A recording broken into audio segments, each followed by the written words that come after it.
আজকে একটা হেলদি জিনিস রান্না করব। লাউ তো আমরা সবাই খাই। লাউয়ের খোসাটা যে ছেঁচকি করে খায়, সবাই জানি, তবুও আবার করি না, আলস্য করে ফেলেও দিই। এটা অত্যন্ত হেলদি জিনিস, ফেলা জিনিস। সুন্দর করে রান্না করলে এটা দিয়েই প্রথম পাতে অর্ধেক ভাত খেয়ে নেওয়া যায়।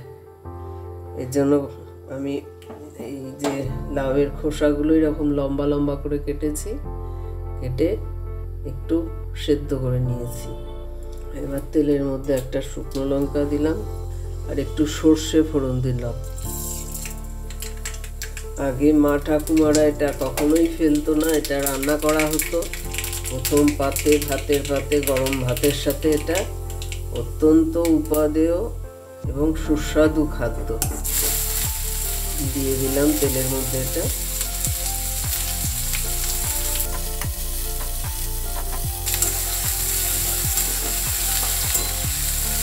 তেলে ভাজা ভাজা হবে।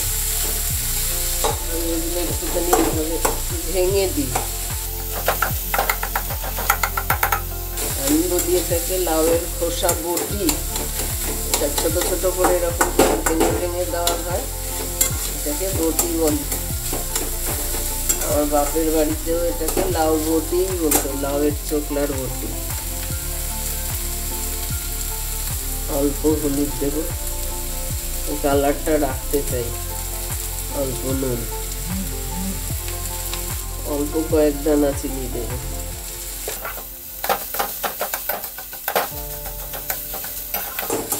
অনেকেই এতে পেঁয়াজ রসুন ব্যবহার করেন, আমরা করি না। আমরা এটা নিরামিষ হিসাবেই খাই। হয়ে গেছে। এই আমি একটুখানি ধনে পাতা কুচিয়ে দিলাম।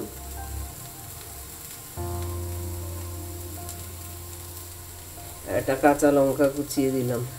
কাঁচা লঙ্কাটা শেষে দিলাম, কাঁচা লঙ্কার একটা গন্ধ এর সাথে মিশে আরো ভালো স্বাদ আনবে।